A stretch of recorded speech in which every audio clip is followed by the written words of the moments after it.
موسم حج قریب ہے اور حج ایک ایسا فرض ہے جو انسان کے پاس مال ہو تو اس پر فرض ہوتا ہے نا. جب انسان کے پاس اتنا مال ہو کہ وہ حج پر جا سکے اور اس کی غیر موجودگی میں وہ اپنے اہل کے پاس کچھ رقم کھانے پینے کا بندوبست چھوڑ کر جائے تو اس پہ حج فرض ہے. اور حج نام ہے دیوانگی کا، حج نام ہے عاشقی کا. ایک دیوانہ کیسا ہوتا ہے، ایک عاشق کیسا ہوتا ہے، حج اس کا نام ہے. اب دیکھیں کہ ہم سوچتے ہیں کہ ہمارے پاس تو اتنا مال نہیں ہے تو ہم کیسے حج پر جائیں، اتنا زائد مال نہیں ہے، اور اگر ہے تو ہمارے پاس محرم نہیں ہے. سمجھ رہے؟ تو انسان یہ سوچ کر خاموش ہو جاتا ہے کہ کیا کرے، ذرائع نہیں ہے نا.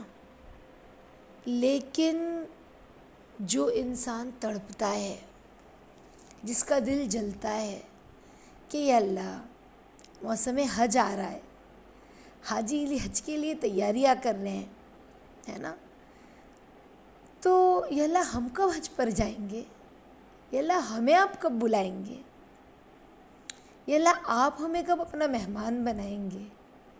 ہاں یا اللہ ہمیں بھی تو آپ کے در آنا ہے، یا اللہ ہمیں بھی تو آپ کی گھر کی حاضری دینا ہے، یا اللہ ہمیں بھی قبول کر لیجیے نا. تو بندہ اس کے لیے روئے تڑپے. سمجھ رہے؟ تو حج یہ ایک رکن ہے، فرض، اور یہ ایک ایسا فرض ہے جس میں یہ ایک ایسا سفر ہے جس میں جتنی تکلیف ہوگی اتنا ثواب ملے گا. سمجھ رہے؟ دیکھو سفر جو ہے نا یہ تکلیف کا ہی نام ہے. ایسے بھی کہ اللہ رب العزت نے اگر جو بندہ سفر میں ہے تو 4 رکعت والی نماز کو اللہ کہتے ہیں 2 رکعت پڑھ لو، ہے نا. اور اللہ کے نبی صلی اللہ علیہ وسلم نے خود سفر کو جو ہے نا وہ ایک آگ کا ٹکڑا کہا کہ سفر تو ایک آگ کا ٹکڑا ہے. تو سفر میں تو تکلیفیں ہوتی ہی ہے، مشقت ہوتی ہی ہے. بندہ اگر ایئر کنڈیشن میں بھی بیٹھ کے جاتا رہا تب بھی اسے سفر کی تھکن معلوم ہوتی ہی ہے. سمجھ رہے؟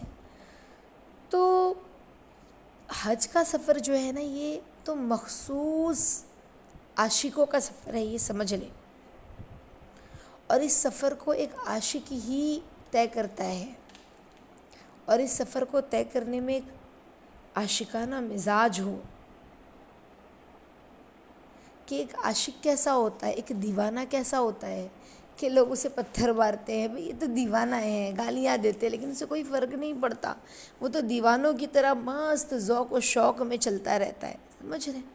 اسی طرح حاجی جو ہوتا ہے نا، جو حج کے سفر میں جاتا ہے، وہ مشقتوں کو برداشت کر لیتا ہے. سمجھ ہے؟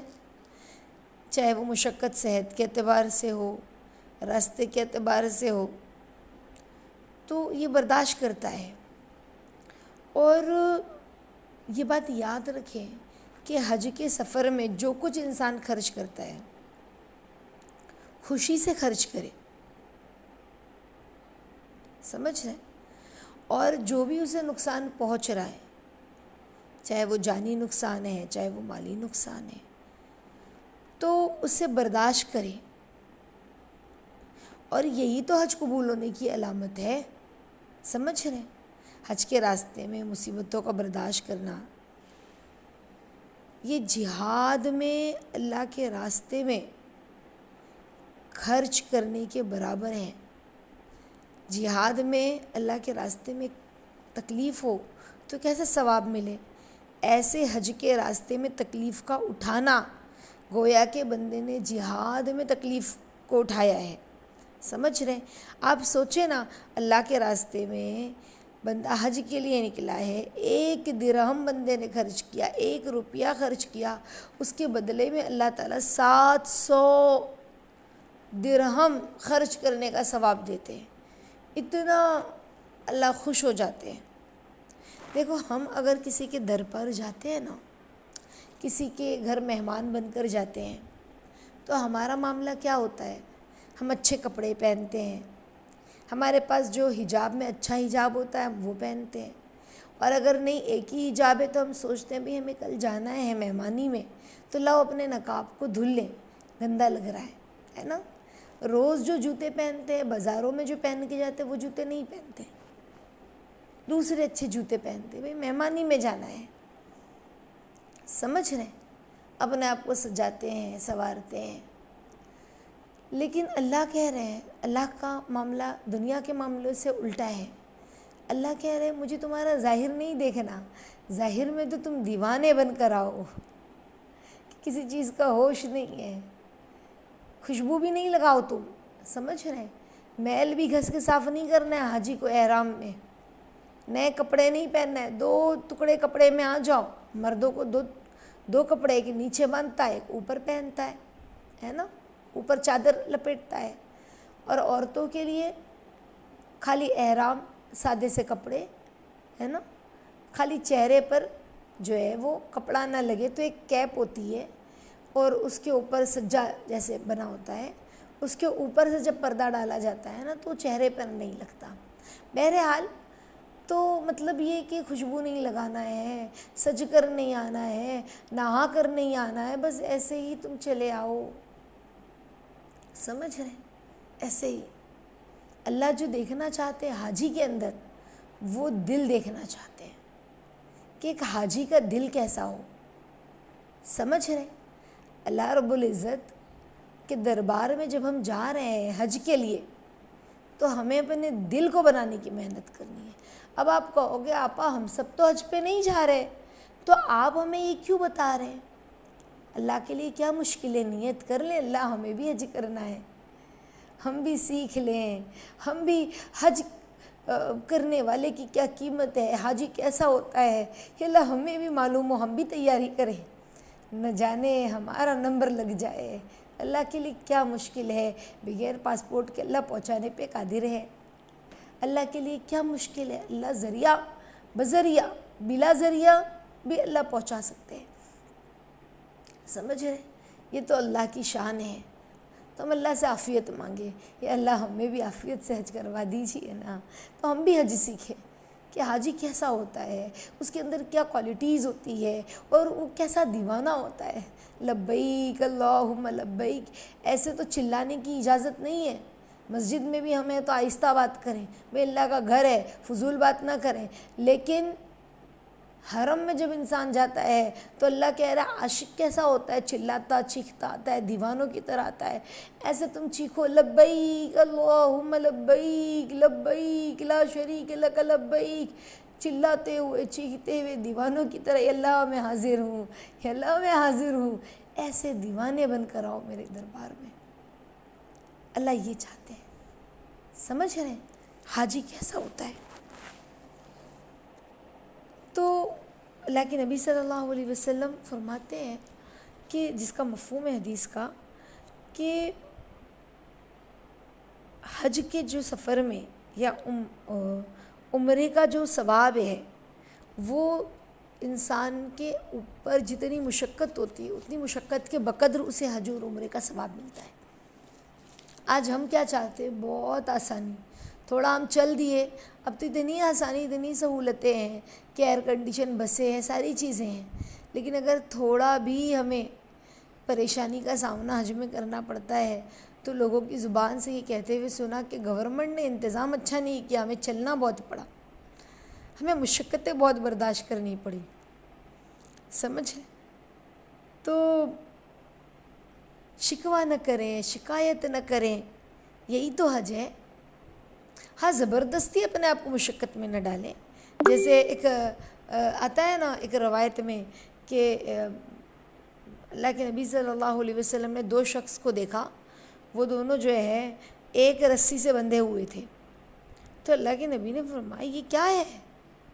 تو ان لوگوں نے کہا کہ یہ نبی اللہ، ہم نے یہ منت مانی تھی کہ ہم حج پر جائیں گے نا تو اسی طرح جائیں گے اور اسی طرح حج کریں گے، دونوں ایک دوسرے کو باندھ کے، تھوڑی تکلیف ہونی چاہیے نا ہم لوگوں کو، رسی سے ہم نے اسی لیے باندھ لیا، منت مانی ہے کہ کعبے تک ہم اسی طرح جائیں گے رسی سے بندھے ہوئے۔ تو اللہ کے نبی نے فرمایا اس رسی کو توڑ دو، یہ منت صحیح نہیں ہے، اس طرح کی کوئی منت ہوتی ہے؟ منت تو نیک کام میں ہوتی ہے، سمجھ رہے ہیں؟ یہ تو شیطانی حرکت ہے۔ تو حج کے راستے میں پیدل چلنا تو اللہ کو پسند ہے، ممدوح ہے، سمجھ رہے ہیں؟ جس قدر بندے کو برداشت ہے اس اتنا وہ پیدل چلے، لیکن اس طرح سے زبردستی اپنے آپ کو تکلیف میں ڈالنا، یہ دو شخص رسی میں باندھ کر ایک دوسرے کو چل رہے ہیں، تو ایسا کوئی کام نہیں کرنا ہے ہمیں حج میں، سمجھ رہے ہیں؟ دیکھو منت صرف کس چیز کی ہوتی ہے؟ نیکیوں کی، یا اللہ میں نماز پڑھوں گی، یا اللہ میں روزہ رکھوں گی، یا اللہ میں فقیروں کی مدد کروں گی، سمجھ رہے؟ یہ ساری چیزیں منت میں ہوتی ہے۔ اب بندہ منت الٹی سیدھی مانے تو یہ تو شیطانی کام ہو گیا نا، سمجھ رہے؟ تو بہرحال افضل کیا ہے؟ پیدل سفر کرنا سواری سے سفر کرنے سے افضل ہے۔ تو خیر ہم تو پیدل نہیں جا سکتے اتنے دور، کیونکہ جگہ جگہ پر جو ہے علاقوں کی سرحدیں ہیں، ہے نا، پاسپورٹ، ویزا، ساری چیزیں ہیں۔ بہرحال یہ کہ حج جو ہے یہ بہت خوبصورت رکن ہے، اور اللہ کے پیاروں نے حج کیا ہے نا۔ حضرت ابو بکر صدیق رضی اللہ تعالیٰ عنہ کے دور میں، اور ہر سال ابو بکر صدیق رضی اللہ تعالیٰ عنہ نے حج کیا۔ حضرت عمر رضی اللہ تعالیٰ عنہ کے دور میں حج کا موسم آتا تو حضرت عمر رضی اللہ تعالیٰ عنہ ہر سال حج کرتے۔ حضرت عثمان غنی رضی اللہ تعالیٰ عنہ کے دور میں انہوں نے بھی حج کیا، جب کچھ فتنے کا دور آیا آخر سال میں تو نہیں کیا، لیکن شروع کے سالوں میں ہر سال انہوں نے اپنے دور خلافت میں حج کیا، سمجھ رہے؟ تو ہم سے جتنا پاسبل، اگر اللہ نے ہمیں مال بہت سارا دے رکھا ہے، ہم نے کہا بس ایک بار گئے کافی ہے، تو ہم بار بار اللہ کے در جایا کریں۔ اگر اللہ نے کافی مال دیا ہے، جانے کی حیثیت ہے، طاقت ہے، اور جوانی کا حج تو اللہ کو بڑا پسند ہے نا۔ اب معاملہ یہ ہوتا ہے کہ لوگ سوچتے ہیں کہ بڑھاپے میں حج کریں، ہے نا، بچوں کی شادی ہو جائے، پھر پوتے پوتی ہو جائیں، پھر ہم خوشیاں دیکھ لیں، اب حج پہ جا رہے ہیں۔ اب تو جسم میں طاقت نہیں ہے، کیسے حج کریں گے؟ اب تو حج تھوڑا اور مشکل ہو گیا۔ مشکل یہ کتنی بھیڑ ہوتی ہے وہاں پر، اتنے دور دور سے عمرہ اور صحیح کرنی ہوتی ہے، طواف کرنا ہوتا ہے، تو مشکل ہو جاتا ہے نا۔ تو جوانی میں جو بندہ حج کرتا ہے اللہ کو بڑا پسند ہے۔ دیکھو بعض لوگوں کے اندر یہ چیزیں لوگوں نے پھیلائی ہے کہ نا اگر جوان بچیاں گھر پہ ہے اور ماں باپ حج پر جائیں گے تو حج قبول نہیں ہے، تو یہ غلط بات ہے، سمجھ رہے؟ یہ غلط بات ہے۔ اگر اللہ نے مال دے دیا، استطاعت ہے، تو ہم اپنے بچوں کے پاس کھانے پینے کا اتنا سامان کہ ہمارے آنے کے بعد ان کی ضروریات پوری ہوتی رہے، ہم انہیں چھوڑ کر حج پر جا سکتے ہیں، سمجھ رہے؟ ضروری نہیں ہے کہ نکاح کے بعد ہی حج پہ جائیں، یہ کہنا غلط ہے، بلکہ ہو سکتا ہے ہمارے حج کر کے آنے کے بعد اللہ تعالیٰ فٹافٹ جو ہے راستے جو ہے کھول دیں بیٹیوں کے نکاح کے لیے، اور یہ آنکھوں سے دیکھی ہوئی بات ہے، سمجھ رہے؟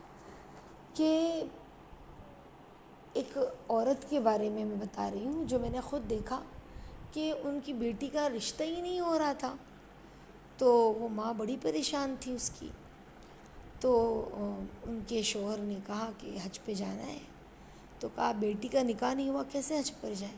بہت سمجھایا گیا، بتلایا گیا۔ جیسے ہی وہ حج پر بڑی مشکل سے وہ تیار ہوئی حج پر جانے کے لیے، حج کا فارم بھرا، حج کی ٹکٹ آئی، تو یہاں ٹکٹ حج کی آ گئی اور یہاں پر لڑکی کا رشتہ بھی طے ہو گیا، اور وہاں وہ حج پڑھ کر آ گئے اور نکاح بھی کر دیا، سمجھ رہے؟ تو یہ اللہ کا نظام ہے۔ ہم اللہ کے معاملے میں اپنا دماغ نہ چلائیں، اللہ کا احکام آ گیا ہے، اللہ کی شریعت جو ہے، اللہ کا احکام جو ہے اس کو ہم پورا کرنے کی فکر کریں تو پھر اللہ ہماری مدد کرتے ہیں دنیاوی کاموں میں بھی. سمجھ رہی یہ بات؟ تو یہ بہت ضروری ہے. بہرحال یہ کہ حج بہت اہم اور قیمتی چیز ہے، ایک بہت خوبصورت رکن ہے جو جان اور مال دونوں کے ساتھ بندہ ادا کرتا ہے. تو اللہ تعالی ہم سب کو عافیت کے ساتھ حج کرنے کی توفیق عطا فرمائے. ہم بھی اللہ کی طرف جو ہے ایک عاشق کی طرح ہے نا اللہ کے شہر کی طرف جائیں، نہ دھوپ کی پرواہ ہو، نہ بارش کی، نہ آرام کی، نہ تکلیف کی، کسی کو تان تشنی نہ کرے، کسی کو برا بھلا نہ کہے، اور سفر کرتے رہیں. بعض لوگ کہتے ہیں فلاں کو دیکھو حرام مال تھا حج پر چلا گیا، قبول تھوڑی نہ ہوگا. فلاں کو دیکھو، فلاں کو دیکھو. اللہ اکبر! چاہے اس کے پاس حلال ہو چاہے حرام ہو، آپ یہ تو دیکھو کہ حج پر ہر کوئی نہیں جاتا. ہر سال اللہ اپنے بندے کو سلیکٹ کرتے ہیں.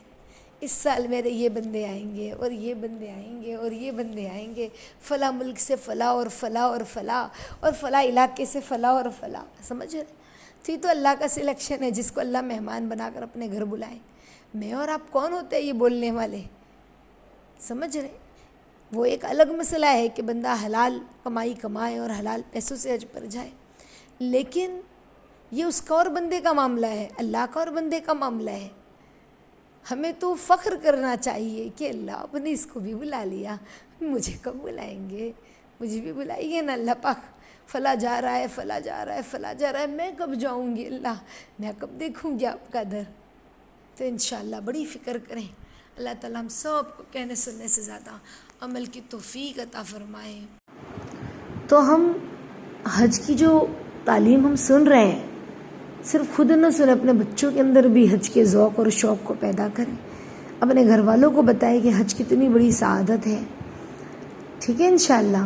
اور جو بھی ہم نے سنا ہے اسے کیا سمجھ میں آیا آپ کمنٹ باکس میں لکھیں، تاکہ جو لوگ اور پڑھیں تو انہیں بھی نیتی کرنا آسان ہو جائے. اور آپ لوگ اس لنک کو لائک کریں، شیئر کریں، آگے سبسکرائب کریں، تاکہ اور لوگوں کے کانوں تک بھی یہ باتیں پہنچیں. اللہ ہم سب کو قبول فرمائے. آمین یا رب العالمین. سیدھا ہاتھ دل پہ رکھ کے دعا پڑھ لیں. سنقرئک فلا تنسى الا ما شاء الله، سنقرئک فلا تنسى الا ما شاء الله، سنقرئک فلا تنسى الا ما شاء الله. سبحان اللہ وبحمدہ، سبحانک اللہم وبحمدک، نشہد ان لا الہ الا انت، نستغفرک ونتوب الیک. سبحان ربک رب العزۃ عما یصفون، وسلام علی المرسلین، والحمد للہ رب العالمین. جزا اللہ عنا محمدا ما هو اہلہ صلی اللہ علیہ وسلم.